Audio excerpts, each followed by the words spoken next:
Am I live? I'm always curious to know if I'm live. I never know.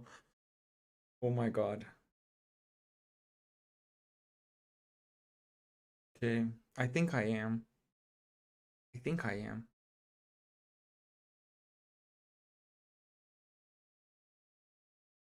I can see John Denor, of course, even though it's super late where he lives.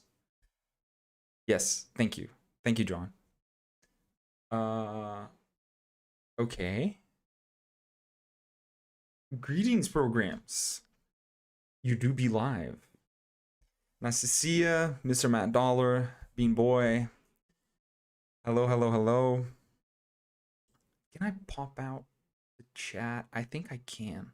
I joined a little early just to say hi to John because I know he might have to leave because it's super late for him. Let's see if I can pop this out. And I can see this here, but if I click, yeah, doesn't matter. Doesn't really matter. Okay, so yeah, I'm gonna have to be looking here some of the time and then looking there some of the time. I'll try to keep up. This is the pain of having just the laptop on one side and then the big screen on in front of me and then recording with the webcam. Since it's not time yet for the stream, I got a lavalier mic and a what's the name of that? A teleprompter to read scripts for videos, and I think that's going to make my life a lot easier. Just if you're curious, I don't have a teleprompter, but I do read the script when I'm recording videos, which means I record it with my phone, right? So I have my phone, and then I put my laptop behind my phone, and I have my phone cover half the text from like an online teleprompter, and I read half the lines and try to remember the rest of the line. So I go through the script like once and then I read half the lines. So then I'm looking straight into the camera, and then the other half, which would be the camera, I recall from memory, and it's the worst setup I could possibly imagine. I hate it so much. I know Matt is live right now. I think he's gonna watch Blade Runner. So I don't expect a lot of people here, but if you are, hi. I hope you enjoy. I hope you enjoy this live. It's gonna be pretty chill. Sorry if you can hear any echo. My office is not set up for live streams, but I do enjoy making them. But yeah, it's I think it's gonna be pretty chill. I just want to go through the the top voted submissions and gems of the Timescape. Yeah, Joe Arbach, nice to see you. Yeah, I'm not going live versus Matt because that would be that wouldn't be a good strategy.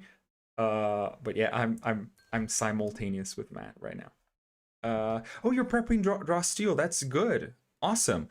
I was prepping Mothership. I was prepping Mothership, and I think it's a pretty good game. I feel like it's gonna be pretty cool. Like this is like our Halloween one shot. I think it's a pretty cool game.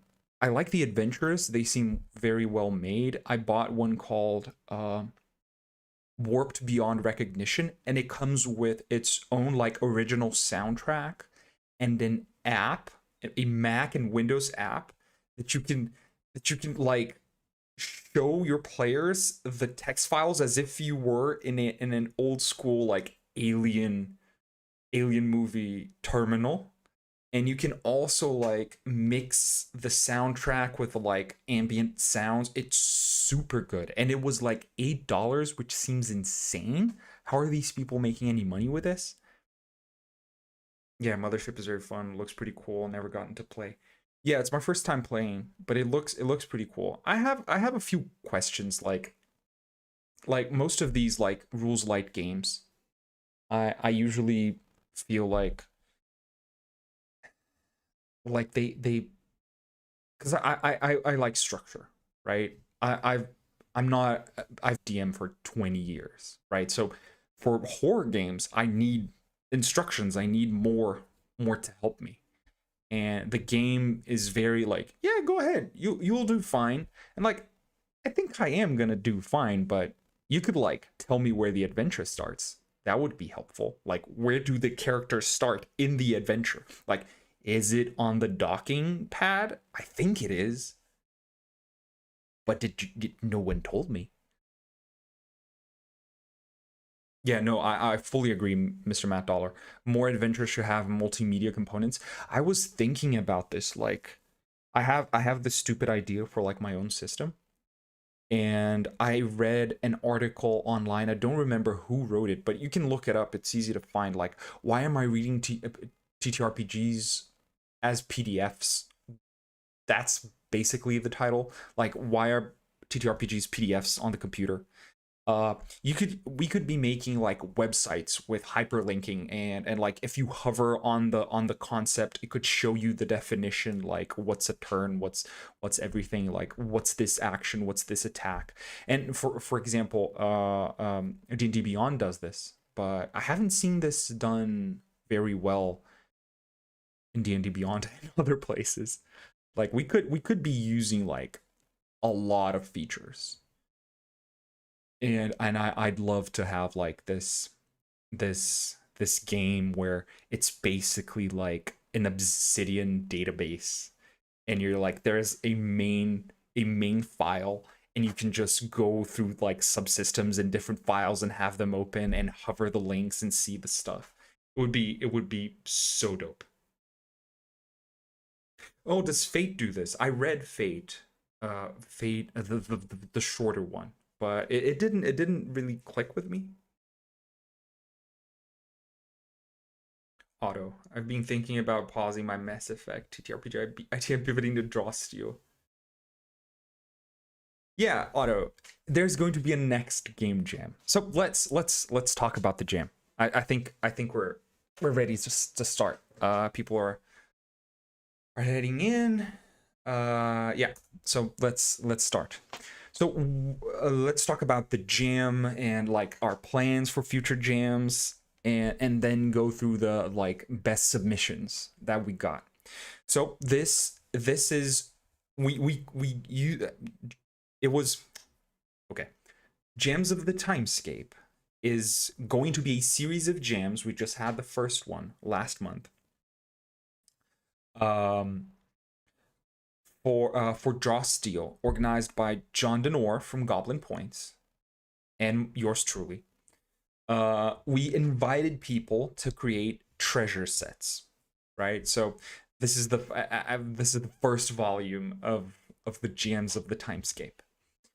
And the goal here was to create three treasures, three like magic items for Draw Steel, and they had to be like made to be worn together. And if you got all of them and used all of them, you would get a special effect from from the uh from the items. So I was really in love with this idea of having treasure sets, and we even gave like the armors of Zevlon from Arcadia issue 6 as an example, where they have like all of the pieces of Zevlon's armor, and you don them, and then you get special effects for having all of them. And I think this was a little bit too difficult for a first jam, especially the game not being out for so long. But I think it was a good like it was a good jam. I think it worked out in the end. It was maybe a little too difficult. We gave people 2 pages to have their items, and I think 1 page would be the ideal for future jams. I don't know if John Denor agrees, but Hiccup. I don't know if John Denor agrees, but 2 pages is kind of a lot to go through when you're ranking like 40 entries, right? And we got 40 now, but a lot of people have expressed interest in joining future jams, and we could probably like think other other other other topics, other stuff for people to make that would fit in one page, like one monster and its lore. Like this is okay for one page, right? And three treasures and then a special effect needed 2 pages, and I think 2 pages was kind of a lot. It had to be pay what you want or free for the duration of the jam, but now people can monetize their creations, which I think was pretty cool, because as I realized, many people had never made anything. People created their itch accounts for this jam. Some people created their itch accounts for this jam, and like now they have something out there, they can monetize it. And I think that was the goal. We wanted people to start, just start. And like if you were, and we wanted to rank these submissions because we thought that would be fun. People could like get feedback, and they could see where they have to improve. And we even like gave the 2 winners of the jam got a prize, which is a full set of hero dice boxes, and we're going to talk about them. I know the winners have already gotten their dice boxes in the mail, so that's pretty cool. And it was a lot of fun. It was a lot of fun. A lot of people started creating stuff for this jam. A lot of people got to monetize their first creations. I encourage everyone watching right now and in the future to like go through the submissions, see if there's something you like, and just give them $1, right? To like, thank you for making this. It was probably a lot of work, and this is really fun. I could use this in my game, right? um yeah, it would be better for the judges, people. Yeah, it was really fun. I was really happy with the results. We got six judges, 5 from the MCDM community. So Carlos Cisco, Cassandra McDonald, Chris Hopper from the layout, right, from Draw Steel's layout, Dig and Roman Pena, and then me. I also was a judge. We got these six people to go through these submissions and rate them, and I'm in four criteria. So writing, like clarity, preciseness, readability, like spelling mistakes, that kind of stuff.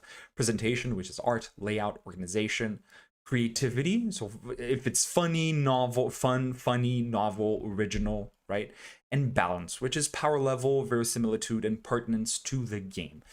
This was probably the worst criteria, and I'm going to talk more about that once we go through the top balanced submissions. And then it ran for 2 weeks. The judges had about 2 weeks to judge, and the winners were announced October 8th. We gave people a few resources, but yeah, that was it. It was just to get you started making something. And we created a Discord, which you of course can join. Please join, because we're going to announce the second jam of the Timescape. We still don't have a topic. We still don't know what you're going to create for the second one, but we're estimating next year, maybe like in a few months, we're gonna start jam number 2, right? And we're gonna announce it on the Discord. So what I want to do right now is go through the top 3 submissions of each category, each criteria. So the top ranked overall, the top writing, the ones with the best writing rankings, then presentation, creativity, and balance, right? And if a submission appeared in a previous list, I'm going to skip it and go to the next one. Right, I already have all of them open. We're just gonna go through them. I'm gonna talk a little bit about my impressions and just show you what the submissions are like, what I think about a few of them. I don't wanna like judge the submissions here live, but like what I liked about this one, what it has different. Look at its ranking. It's really good. Why is it really good? Why might it be really good? The rankings, the criteria were subjective, right? So you'll see a lot of people getting like people comments, a judge comments like, oh well, this is really good, really well balanced, and then on the average the balance ranking is not that good because other judges didn't agree. So it was subjective on purpose, just so people could get like an overall view of what their product looks like. I was talking with Ananam. Yeah, I always mispronounce Nanam just yesterday about how surprised I made a Discord for the jams. Was expecting it would be all this point. Yeah, we thought about making it in our own Discords, but I think John suggested making its own because I think this is its own community, right? If you're watching Matt's live streams about a community, I think this is its own community. I think this can live outside of our channels, right? We didn't want this to be about us, I think, and I agree. I think this was the best call. So let's start with the best ranked ones. So if you go in results, and yeah, the Discord's gonna be pretty quiet. If you go in results and then you click overall, you're gonna see the top three, all of them, right? By average ranking. So if you look here, you'll see the rank of each, of this submission in each criteria. So this was top, this one, Memories of the North Wind, was top writing, right? With a score of 4.0 on average. And this asterisk here if there is some balancing to be done, but there's none. It was just an average of the judges. Then overall ranking number 1, this is the average of the rankings, and then balance, creativity, and presentation, right? And you can see this for all of them, right? So let's start with the top 3.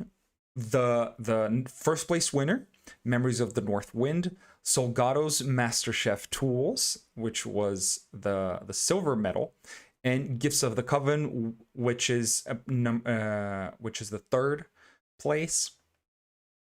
Unfortunately, we didn't get more prizes to give out, so the third place didn't get one. I'm really sorry about that, but let's start with Memories of the North Wind by, I think this is a German name, so Jonas Tintenseer, I think. And look, presentation here is pretty fucking cool. I love the font. I love the art. I love everything. I love everything about this. It's really, really, really good. And let's see the submission itself. You can see first place winner in Gems of the Timescape. And this is the PDF. Let me expand this a little bit. There's a cover. We allowed covers. We're gonna, on the next one, we're gonna have to be more clear about what constitutes a cover. But yeah, this is like an ice themed submission. And you can see it seems like a totally original layout. Do they give credit for layout somewhere? I don't think original art, open glyphs. Yeah, I think they did the layout themselves, which is pretty cool. I think it's, for my personal taste, I think it's a little busy, especially with the icons. It does help, but it also, oh no, wait, original art powered, yeah, layout by them, by Jonas. Yeah, I think this looks really good, but it's a little busy if I have to nitpick, honestly. I kind of like this monster stat block with the lines over here. So let's, yeah, that's all Tintin's. So you get most of them. You'll see you get some flavor text, right? Bitter wind blows across the fallow fields of a forgotten kingdom. And this one got first place in writing as well. So this was a pretty good submission. And the first level treasure is Aurora's Wake, which is this what's the word for this? shimmering mantle casts rivers of light that twist and turn at your feet, tirelessly guiding you home. This is really, really good. Most people also added sources and item prerequisites so you could craft them, right? Yona's also added the characteristics you're gonna add to any rolls of this. While you wear this mantle, you gain a +3 bonus to stamina. You and each ally in the area have cold immunity equal to your level. This was really amazing. And then the frozen. I have a really hard time with this sequence of letters in English, and I think most people do. Is it bow? Eisgrein, I think. Icy Spear. You can feel nothing but bone deep chill. Cold-hearted, any weapon ability that deals roll damage, it gains an extra 1 cold damage. Any non-minion creature killed by this weapon is frozen into a statue, which can be targeted as if it were a creature or an object. Just some really good ideas here. I love 9 Oath Ring. Hack Silver from 9 Monarchs, Broken Blades. You get a free triggered action at level 5. And then within distance force moves you. You can spend up to 3 surges. Reduces the interesting using surges to reduce knockback. Really cool. And then the set bonus, which you gain a level title called Heir of the North, and this could fit into a campaign so well. I can already like think of 100 ideas, right? And if you have you get during negotiations, it grants you a bonus, right? The statue freezing effect now works on minions. The way Aurora's Wake allows you to hover, and if you have defeated this creature, when your stamina reaches the negative of your winded value, you become a frozen statue instead of dying. Interesting. And then they give us the stat block for this level 9 solo, which is just great. This is just amazing. And you get the whole like monster design. This is a frost giant. Really cool. You guys should just take a look at this and throw Jonas a coin, because this is really well made. Yeah, damn, I just forgot how to English. Yeah. If we start taking a long time going through all of these, I'm just gonna start like, oh well, this was this was that. I'm not gonna like linger too long on each of them. So this was the first place winner, and now let's go to the second place, which is a very different layout wise. A lot of people were worried that not knowing how to like use layout software or buying art, they would not have a chance to win, right? And of course, having a wonderful layout with a lot of art does help, but 3/4 of your grade was balance, writing, and creativity. And I think this one really shines in creativity. This is the greatest meal that ever was, which is Solgato's Chef's Tools. I think there's a, no, it's not this one that has like a credits and inspiration. Editing and Google Docs template. Yes, this is what I wanted. Inspired by Delicious in Dungeon, tribute to Tenacious D in Dungeons and Dragons 5e. If you have a tribute to Tenacious D, you did great. But many submissions used the Dazrin's 1325's template, and this is a really good template. Like, if you just use the template, you probably got a pretty good grade in presentation. If we take a look, presentation, it's like 14th. So you got like middle of the pack for using, roughly middle of the pack for using this free template that someone from the community made. So you didn't have to go out of your way to make something like visually incredible.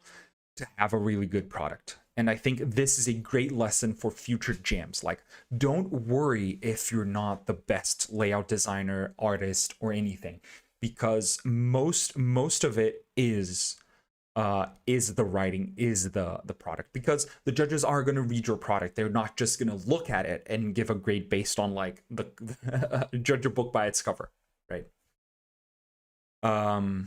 So the greatest meal that ever was, perfection comes at a price, and the culinary arts are no exception. Just ask Solgado. For creating the greatest meal that ever was, he was gifted life imprisonment inside Castle Vorchenzia by the eponymous queen. She permanently destroyed his famous chef duels. Supposedly hidden in the book is a map leading to secret crafting diagrams used to create his famous tools. So this is like chef's tools, right? And you get the cleaver, you get the wok, and you get the apron. And this is, with its immense blade, razor sharp edge, and perfectly balanced handle, this cleaver dices up veggies and foes with equal grace.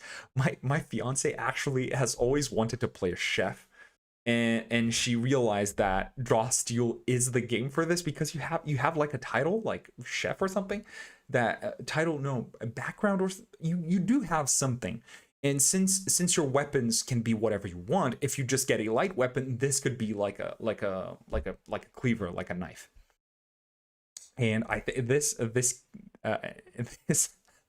these treasures are really good. Any weapon ability, using the weapon, blah blah blah. And I love this. You can like sever appendages if you get a tier 3 outcome. If you sever an arm, the target takes a Bane on escape grab and knockback maneuvers. A leg, the target is slowed, or other, the target takes an extra 1 point of damage, right? And then at level 9, you can choose 2 appendages. With the walk, it's a shield, right? You may also use a maneuver to swing the walk at one adjacent creature or object, dealing 2 damage. You're targeted by any attack that deals fire damage. On your next turn, you may add 1 fire damage to this maneuver. It's so flavorful. Like, it's not complex. It's not over the top. It's just super flavorful. Like, if you're wielding a walk and you take fire damage, the walk is gonna be hot, and you add 1 fire damage. It's really good. It's really good. It's just clever, and it's instantly recognizable. And the apron grants you immunity to acid and poison, and immunity to all diseases. Compartments of the apron capture specific taste, sounds, and smells. Release a sensory experience and choose a number of creatures up to twice your highest characteristic score to be affected for up to 10 minutes. And this is, I think, mostly flavor, right? You and a number of creature equal to your highest characteristic may enter the center pocket of your apron, where it functions as a safe place to take a respite. And then the set bonus is Spirit of Solgado. You gain the following benefits. +2 bonus to rolls made for the perfect new recipe, which is a downtime activity. And I think this is a through line within the best submissions. They all had just a little bit extra, like a monster, a downtime project, a title, that also went along with the items, right? And then you can make a project roll for perfect new recipe. And then At this point, I must make a confession. Many have bridged to find the cookbooks. It's still unlikely you will ever be able to recreate the exact meal the queen enjoyed. It was so complex, and the ingredients have changed so much. However, you can still get close. You can probably create a worthy tribute to the greatest meal that ever was. This is so good. This is so good. You can, when serving, increase the characteristic score, gain advantage on all saving throws, increase your recovery. This is really good. This is just awesome. Yeah, this is, I love this. I obviously love this. And then third place, also very Spartan presentation, as you can see. It was the same template, right, as Solgado's.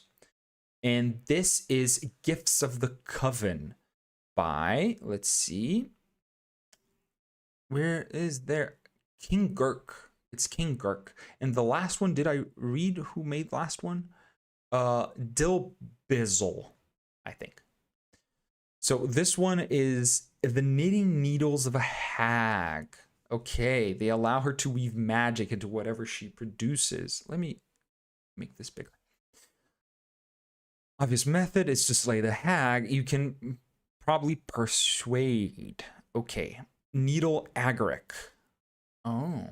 Fashioned from a needle and infused with poison, this dagger leaves clouds of spores. Okay.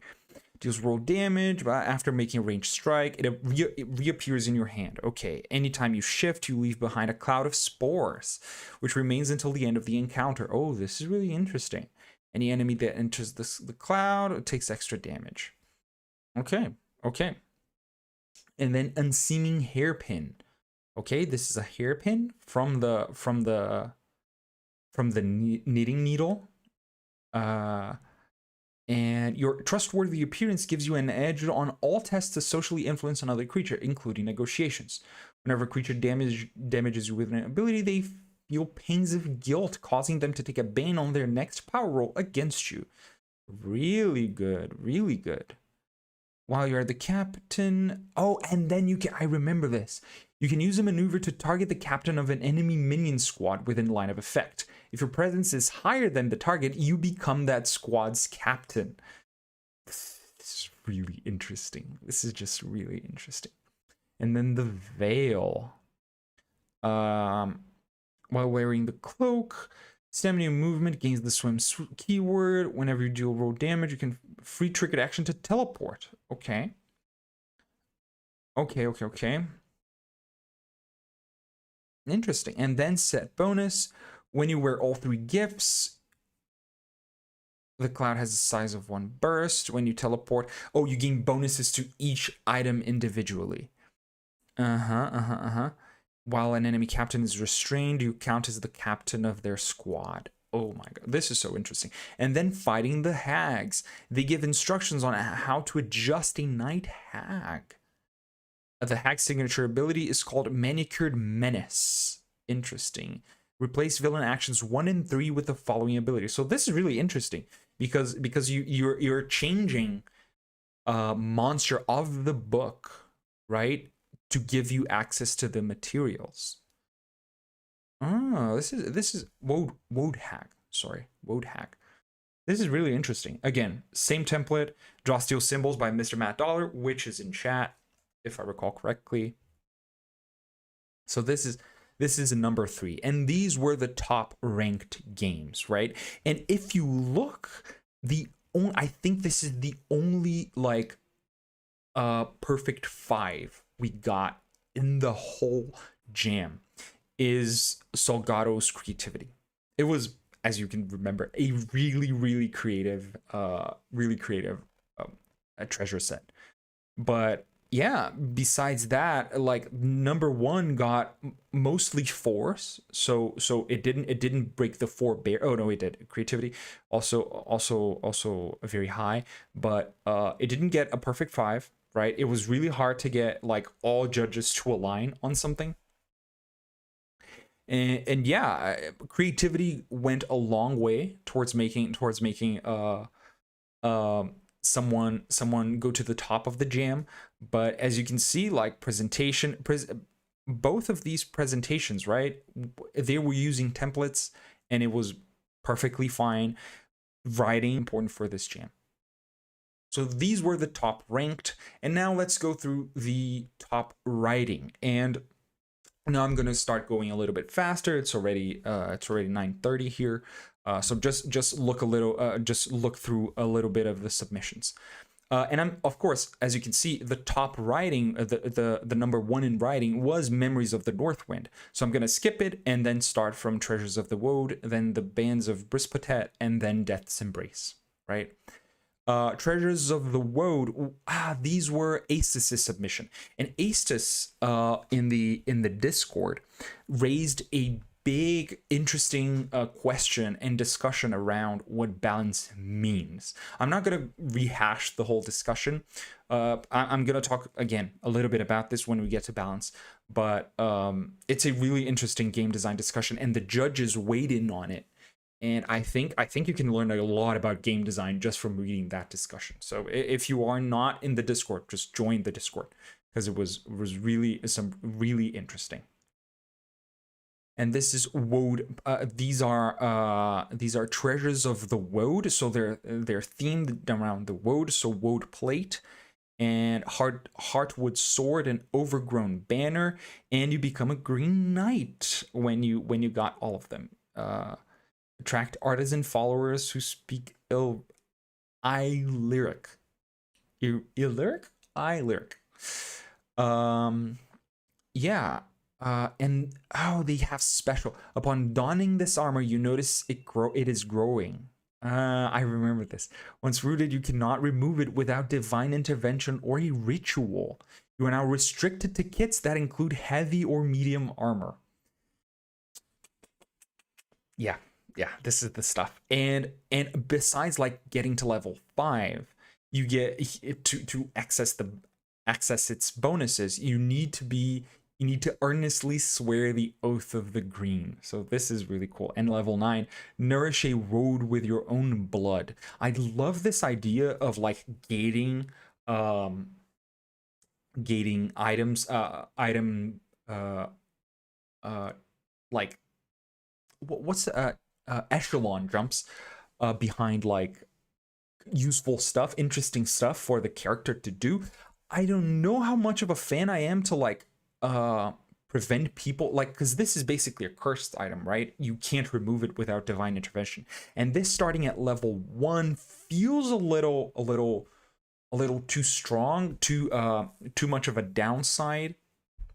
But if this came at level 5 for me personally, I'm not talking about the other judges. If this came at level 5, this would be perfect for me. I could 100% use this in a game. Like, you've used this item for 4 levels and now it's growing and oh, and there's a reference to Nicolas Cage. Is that the movie Not the Bees? Is that the one? You get this free triggered action. And then again, growing sword. Whenever you make a signature ability, you may expend a maneuver to change the distance to a it extends. And then the overgrown banner is a standard once represented civilization. Now the wilds have taken it. Again, really cool. One of my favorite from the jam. Yeah, this was really good. The Bands of Brispetet by Civil Beard. I went there in my dreams, the most fascinating and limitless place, worlds upon worlds to explore, the Timescape. Oh, kinetic energy. I think I remember this.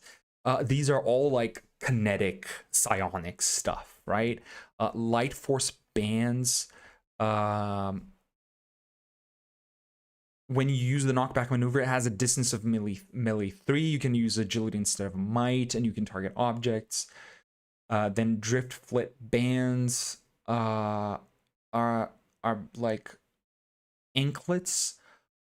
Your movement ignores difficult terrain. You can jump a distance equal to twice your might or agility. Unless you're sustained, you do not take fall damage. Cool. And then the kinetic band. It's a waistband. Creatures and objects are you are slammed into, still take damage as normal, but you reduce the damage. Whenever an adjacent creature deals damage to you, you can use a free triggered action to push them 2 squares. Interesting. And then wearing all the bands, so it's 3 bands, right? The anklets, the bracelets, and the waistband. You become immune to opportunity attacks, cannot be grabbed, and immune to prone. And you gain the kinetic comet ability. Slide the target a number of squares equal to twice your speed, and it ignores stability. And last one from writing is Death's Embrace, which, geez, let's talk about this art. Come on, this is really good. I love this a lot. I think it's by them. I think it's by Dima Serban. That's their handle. That's their username.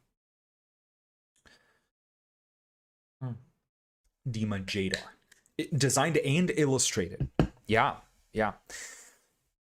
So, geez, just look at this. I'm in love with this. This is really good. This is really good. And a goal sage named Odron. This is that's the stuff. And it starts with the benefit, right? If you get all 3 treasures, you gain the Grave Herald title.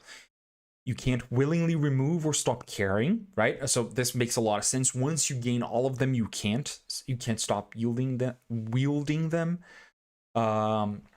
Your renown is considered 1 higher with mortal creatures. Okay, you can touch the corpse of a creature that died within the past week and spend 1 minute to resurrect them as a revenant. So good. And then here are the items. The Black Book, the Cloak of the Damned, which it grants you like a swarm of undead, and then Hand of Death. Let's see. Open or close the tome as a maneuver. While the tome is open, it floats next to you. Okay, so this is featured in the art, and you can see the art is and gain an edge on reason tests. You can communicate with creatures which have the undead keywords. Okay. Or with the score, you have immunity to corruption, and then at level 5, you can summon the Soul of the Damned, which you get the stat block again, something extra that was not asked, but it also of course says that you're really thinking about the items when you're like, okay, I need a stat block for this. And then Hand of Death, wear this gauntlet. Any weapon deals roll damage against a +1 and imposes bleeding. You can mark a creature within line of effect for death. When they die, you regain stamina. Really, John? Brispotet is really Bris Potato. Okay. It changes a little bit of my interpretation. Awesome. Speaking of interpretation, my fiance and I, we're planning our wedding, and she was like, she wanted to submit something for the jam, but like, of course she wasn't gonna, cause I was organizing it. But she was like, what if I make like wedding themed items? Like, because in America there's the something old, something new, something borrowed, something blue, right? And she was gonna create like, the item was gonna be called something borrowed, right? And then something blue, and then something old. And it was just stuff like a tiara or a ring or a sash or something.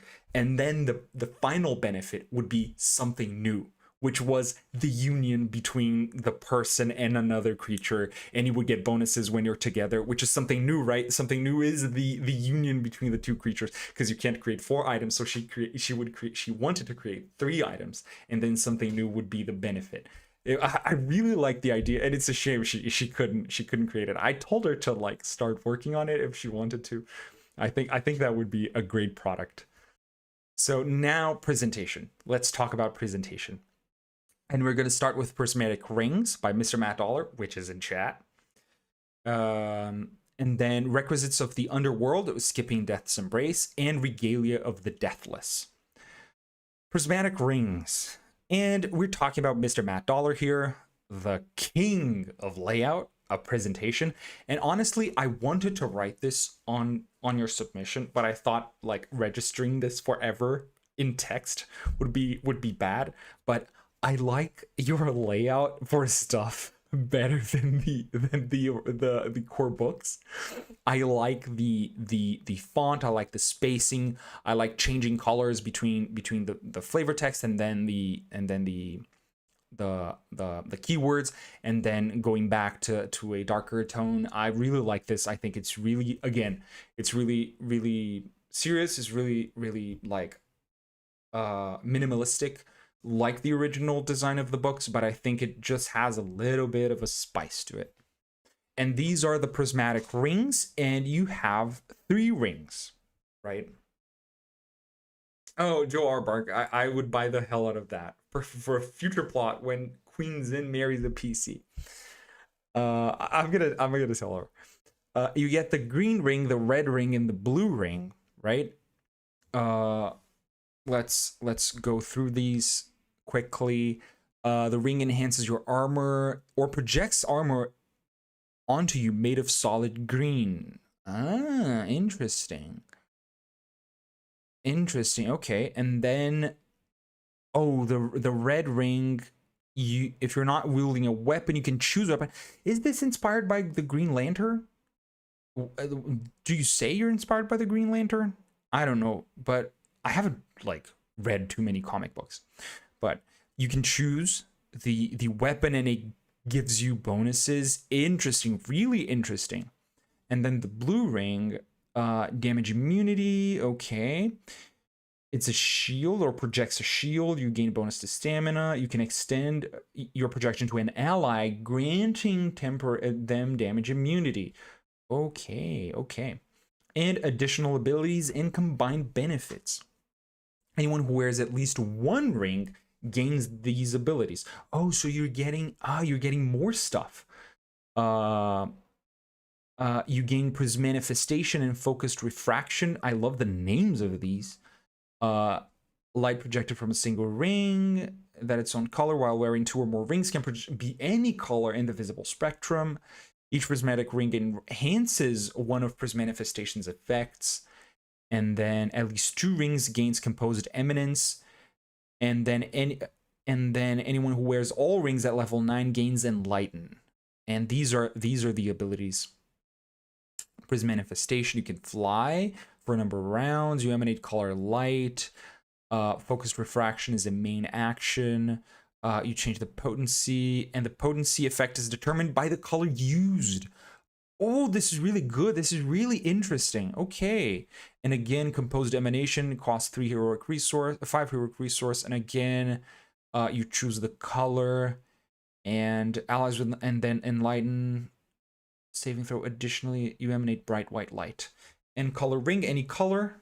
While you wear this ring, you gain prismanifestation. So this is just a trinket, right? Is a color ring, but not a prismatic ring. These are really good. Yeah, strongly 4E inspired layout, but with extra spice. I get that. I get that. Sonic has entered the chat. Legally distinct color light rings.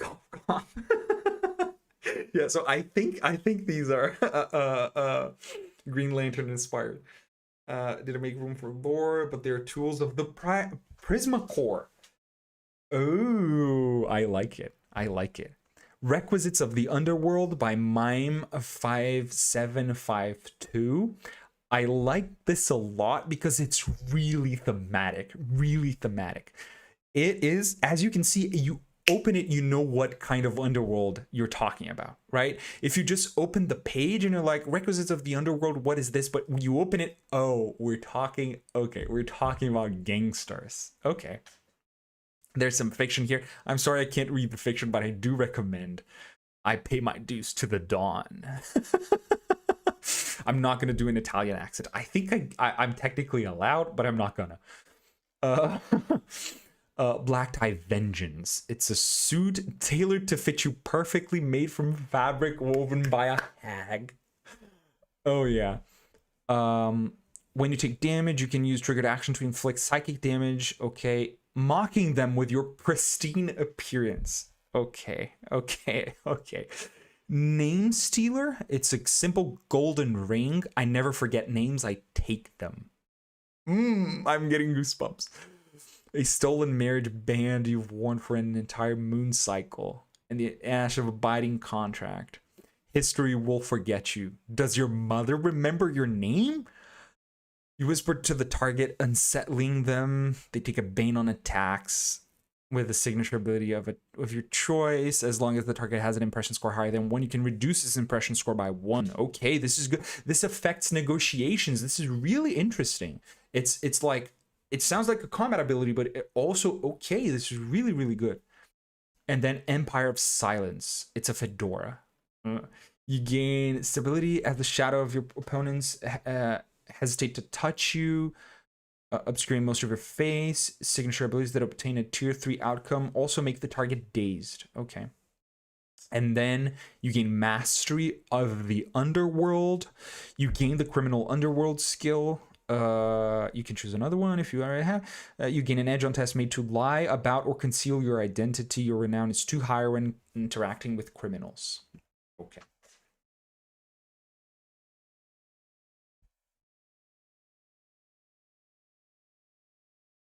And then Regalia of the Deathless, which is 3rd place in presentation. Also really, really cool. I love the integration of the art. I love the border. Really, really interesting. Really interesting. I don't see credits anywhere, so maybe the person made them themselves. It's really good. Cloak of the Deathless, Scythe of the Deathless, and Coronet of the Deathless. Recoveries increase, renown, okay. Then you get Reap Spirit, okay. If a target is reduced to 0 stamina, or a solo creature that is winded, you can spend a recovery. Really good, really good. When you take damage or become dying, you can use free triggered action to teleport. Okay, this is the cloak. And then Throne Ascendant. The coronet transforms into a crown. Its bonus increases. The Edict of Return. You can resurrect a dead ally. Okay, and Law of Death. If you have the demigod tile, you can decide if creatures are able to resurrect on the prime manifold, such as by the minor miracle conduit feature. Okay, you can choose on an individual level. Okay, this is really interesting. This is really interesting. Oh, On King did the art. Okay, good, really good. On Keen. I think I remember their submissions. Let's go through creativity really fast. Again, skipping Salgado, Gifts of the Coven, Memories of the North. We're going to Armored Suit of the Veillock, Normal Knight Set, and Anathema. Armored Suit of the Veillock. Oh yeah, these are like yeah, this is like I forget the word, but it's like Iron Man inspired. I think you have like greaves, white silver metal greaves, stabilizer, then a gun lance. What? Use fire the gun lance, additional damage, and the servo guide visor. Activate the visor, anti-projectile system, and then you gain a Veillock suit, which sounds like Iron Man combined into a mechanized suit of armor. You can fly, etc. Really good. Normal Knight was one of, I think this is, yeah, live, laugh, love is great advice for anybody. Sir John Doe, I remember this because I think it is acknowledgement to a college humor sketch, and I love college humor. And Defender of the Basic. And it's just really plain shit. I love this. A Defender of the Basic is a green shield with a teal banner over crossed swords. The banner has a white flask, which is a glass of milk, I think, on the sketch. And then Bane of the Ivory Tower Serpents, Lorem Ipsum, and Champion of the Plain. Glowing light surrounds the wearer, illuminating unseen, making small depressing rooms feel warm. You gain the familiar perk. Oh, and you gain Sir Barksalot. He insists on referring to his telepathic ability as instant telegrams, and he smells like vanilla. Yeah. And then Anathema, which is actually the name of a campaign I played for I was playing for like a year. And what else here? Rosetta. Okay, stone bound. You hold a stone, you gain an edge on intuition. Communicate as though you were fluent. Silent Skull, Dark Light Candle, Anathema Undone. Activating the book bell and candle together opens a portal of unknown destination. Ah, okay. In the hands of a more experienced owner, activating the book, bell, and candle together opens a portal to a plane of the activator's choosing. As you're stronger. Okay, interesting. Anathema has a meaning. I forgot what anathema means. Okay, it's really good. Really good. Ring the bell. Creatures in the space cannot speak. While the candle is lit, your magic abilities gain a bonus. Nice, nice. And the last criteria was balance. And like, let me spend a minute just take a look at the top submissions, right? These three. There's and you have to go through like Memories of the North Wind to see any submission that we already saw, which tells me that balance was kind of orthogonal to creativity, presentation, and writing. Like, I feel like we didn't do a good job at like defining balance, and in the end, I think people read it as like, okay, you went safe, but it works well. The mechanics work well, and I think if that's what balance means, I think this isn't a good criteria, right? I'm sure all submissions are great. I'm not talking about these submissions specifically. I'm just saying there should be there maybe the other categories could include components of balance, like writing could, for instance, include this like, well, it is working mechanically, and then balance could be replaced with something else, right? Because I would like to see these submissions in other categories as well, right? Because they were probably good, but they played a little safer, which is not bad, right? These are probably stuff that you could use in your game as well. So we could probably like rethink the criteria to be more well work better together. And Aestus even brought this up because his submission, I think, was not well graded in balance, and he was like, but what does balance even mean, right? If I give a player a really powerful artifact and it just but they have to surmount a really big obstacle, it was balanced, right? It was balanced. So what does balance mean in this concept, in this of this in this context? So but the criteria were subjective, and I think the benefit of having balance as a criteria is these submissions. I don't know if they played safe. I don't know. I'm just trying to imagine what led some people to be well ranked in balance and other people to not be well ranked in balance. It's like we got to surface we probably got to surface some submissions that didn't include jokes or references or crazy art, right? So it was good and not so good because it led to a lot of like discussion. But so for next time, I think we're gonna revise the criteria, or maybe better define them. And so Kingfisher made Prexaspes vestments. I like this layout. It's kind of sci-fi. And these are resplendent laurel, a golden laurel that glows like the sun. The first time in an encounter you become winded, you can create a flash of light that causes an attack to become dazed. Dawn Striders. While you wear any weapon that deals raw damage. If you take a disengage advanced move action, you may use a free strike. And then Wrath of the Stargazer. Whenever you damage a creature, you can immediately use a maneuver to use a knockback maneuver on the same creature. It's a blade engraved with constellations. And then you collect the vestments. If you have 2 aspects, your melee distance gains a bonus and you're immune to dazed. And then if you have all 3, you gain an extra bonus, and all of your signature and heroic abilities are now considered to have the charge keyword. Okay, this is a good bonus if you have all 3. Then Lunar Triad by OG Ghost. Lunar Triad, again the same template that we saw a lot. A lot of text, a lot of like flavor text. I love when people just get inspired by their stuff and just create like a short story. This is a lot like the actual book, right? You get a lot of like a lot of story text. It can teleport behind an enemy square as a maneuver if you are within 5 squares.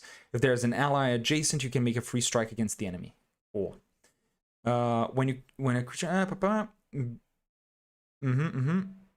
if you do not take a move action to give a turn, you can use your move action instead to not move and increase your stability by 3. Okay, this is the Lunellar Fortress, Moonlight Steer, and then Eclipse Cutter. So these are all moon themed, right? This is the Lunar Triad.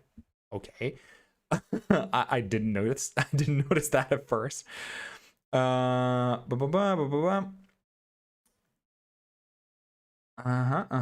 can only use this maneuver. You're able to stop either yourself from bleeding. Okay, and Tidal Force. You gain Tidal Shockwave. You can pull as part of this maneuver. You can also push creatures away. It's also really thematic, really thematic. And last submission is the Armaments of the Celestial Guardian by Nebnet, Podling Paladin. Same template, and it's I think this is kind of a Perseus, yeah, inspired by Perseus and Bella. I can't. I don't know how to pronounce this. I do know that those names in Portuguese. Dancing Blade, damage to creatures, Reflective Shield, polished to a mirror finish. Once per round, when a condition is inflicted, you can use a free triggered action to share that condition with a creature in melee. Interesting. And Helm of Darkness. You can use a main action to teleport up to your melee distance, becoming invisible until the start of your next turn, and make a free strike. And then you gain Visage of a Hero. Learn Humility when you fall from Pegasus. You gain Pegasus. Yes, this is Pegasus. You get the stat block for Pegasus. You can now be flanked, and if you gain has an edge if the creature is an animal. If the hero who has collected the armaments is proud, arrogant, or otherwise hubristic, Pegasus will appear to be standoffish and sassy. Refuse to fly too high. Awesome. This is awesome. And then you get the stat block, really, really similar to the book stat block. I love this retainer, level 7, so it's really beefy. So yeah, these were the top submissions. We went through a lot. We went through 5 times 3, 15 submissions in just under 1 hour. I think this was really fun. I hope you guys have gleaned a little bit into what the submissions were like, what the ranking process was. And like, as I said, most submissions were just really good. We're talking about like, so let's just take a look quickly. So the top average submission, right, was 4.0, just square on. And if we go down like to 19th place, we're talking about 3.3. And even if we go to the few, we're still not talking about like, we're still talking 3, like an average of 3, right? Really close to 3 on average. So like the difference is very small. This is why we had to get 6 judges to like judge the small differences between the submissions, because these were all really, really good. I loved reading them. I think many of them have great ideas, and just a little bit of polish could like completely change the rankings. Now that I see, I remember Ajax's Armory from Tamwin. This was really cool. I'm not gonna pay right now. And I remember because, for instance, this is Ajax's Armory, and I remember this. Like, there's an underlined C here, and then an underlined Y, and you're like, what? And then underlined N. Oh, this is sin. This is sin. This is that God that Matt talks about. And you become a saint of And then if you copy, I remember copying this, and you go to the, it's just some garbled stuff. See, like all submissions had something really, really interesting. It was really, really fun to read. I remember like almost something from all of them. And I think yeah, if you like Draw Steel, when we do the next jam, I think you should try your hand at making it. We're gonna try to make the next one a little shorter, right? So maybe 1 page, something that more people can try their hand at, and just try for the fun of it. We you would I think it was Cassandra. I think it was Cassandra McDonald. Yeah, I think Cassandra McDonald left written feedback on every single submission, right? And so you're getting feedback from like actually like actual designers, people who work with MCDM. So don't feel bad if you don't get the best grade. But and if you're trying to improve your game design, getting feedback from a person like this is like it's like so rare. It's so rare. Where else could you get feedback from Cassandra McDonald like on your Draw Steel stuff? So this was a really, really fun project. I really enjoyed making it. We do have some feedback to go through to improve the second edition, but it's coming. It's gonna come, I think, next year. So if you're interested, join us next year. Join the Discord. It's right here on the link, right in Treasures of Sets of the Timescape. It's right here. Join the Discord. It's gonna be quiet until the next jam, but as soon as we have more stuff, we'll ping you and invite you once again to create your stuff for Draw Steel. So yeah, thank you for joining me. This was really fun for me. Thank you, Gub, Mr. Matt Dollar, Joe Arbach, John Denor, everybody who joined me. I know Matt is streaming right now, so a lot of people are there. Let's go hang out with Uncle Matt right now and watch some Blade Runner with him. Thanks for everyone involved. It was really, really great. It was really, really great. And thanks for all the judges for helping us judge all of these wonderful submissions, right? So yeah, this was it. I'm signing out.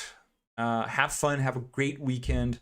And if you're here until the end, you can join my Discord, right? And I'm probably coming out with a crowdfunder pretty soon. We'll see. I'm having some problems with BackerKit, so I'm probably using crowdfunder, the one without the E at the end. But I think you're gonna enjoy what I have in store. Yeah, I shared the art. Go look at my Blue Sky if you want to see the art for the upcoming crowdfunder. I think it's gonna be really fun, and then you can rank my crowdfunder and my stuff. But I do have some great ideas for the crowdfunder, some really cool stretch goals. Let's see if I can work this out. Otherwise, I'll just publish the finished product and not do a crowdfunder. It will have less art and less contributions from the community, but it's going to come out at one point or another, right? So yeah, thanks for hanging out. Have a great weekend, everyone. It was really great meeting you all. Bye-bye.